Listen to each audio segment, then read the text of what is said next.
রাজধানী সহ সারা দেশেই জেগে বসেছে শীত। দেশের ৯ জেলায় বইছে শৈত্যপ্রবাহ। এতে বিপর্যস্ত হয়ে পড়েছে অনেক এলাকার জনজীবন। চলতি মাসে শীত আরও বাড়বে বলে জানিয়েছে আবহাওয়া অধিদপ্তর। রিপোর্টে থাকছে বিস্তারিত।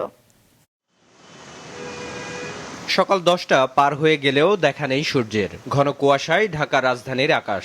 উত্তর ও উত্তর পশ্চিম দিক থেকে বইছে ঠান্ডা বাতাস।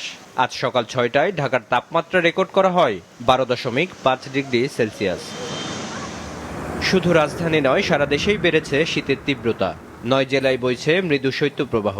আজ দেশের সর্বনিম্ন তাপমাত্রা রেকর্ড করা হয় 9 ডিগ্রি সেলসিয়াস, যা অনুভূত হয়েছে নওগাঁর বদলগাছি, পাবনা ও রাজশাহীতে। প্রচন্ড শীত, অতিরিক্ত কুয়াশা, গাড়ি ঘোড়া কোন পথ দিয়ে গেলি কিছুই দেখা যাচ্ছে না। আর এত বাতাস, সে বাতাসে মানুষ টিকা খুব কষ্ট হয়ে যাচ্ছে। ঠান্ডায় গাড়ি চালা যায় না, লোকজন যাই শহরে, আমাদের খুব কষ্ট হচ্ছে। আর এই কাজকর্ম করবো তো হাত পা কাটা হয়ে যাচ্ছে, পারবো কিভাবে? এত শীত, দেখা যায় না এরকম শীত।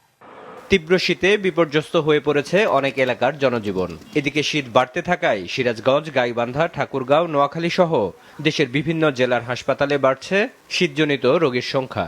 গত 2 দিন হয় পাতলা পায়খানার বমি। আজকে আমি হাসপাতাল নিয়ে আসছি, আনার পরে স্যালাইন দিছি। এই শৈত্যপ্রবাহের জন্য বাচ্চাদের অনেক রেসপিরেটরি ইনফেকশন, যেমন নিউমোনিয়া, ব্রঙ্কোলাইটিস এগুলো হচ্ছে, এবং এই জন্য অনেক বাচ্চা ক্ষতিগ্রস্ত হচ্ছে। চলতি মাসে শীতের তীব্রতা আরও বাড়তে পারে বলে জানিয়েছে আবহাওয়া অধিদপ্তর। বর্তমান যে পরিস্থিতিটা বিরাজ করছে, এটা আগামী কয়েকদিন অব্যাহত থাকবে।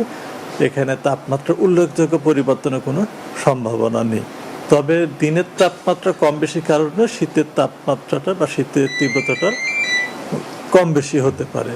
এবং এখন পর্যন্ত যেটা দেখা যাচ্ছে, আগামী 2-3 দিন পর দিনের তাপমাত্রাটা কিছুটা আরও কমতে পারে। সেক্ষেত্রে শীতের তীব্রতা কিছুটা বাড়তে পারে। ঘন কুয়াশার কারণে ব্যাহত হচ্ছে সড়ক ও নৌপথে চলাচল। প্রায় ঘটছে দুর্ঘটনা। বিপ্লব আহসান, মাছরাঙা সংবাদ, ঢাকা।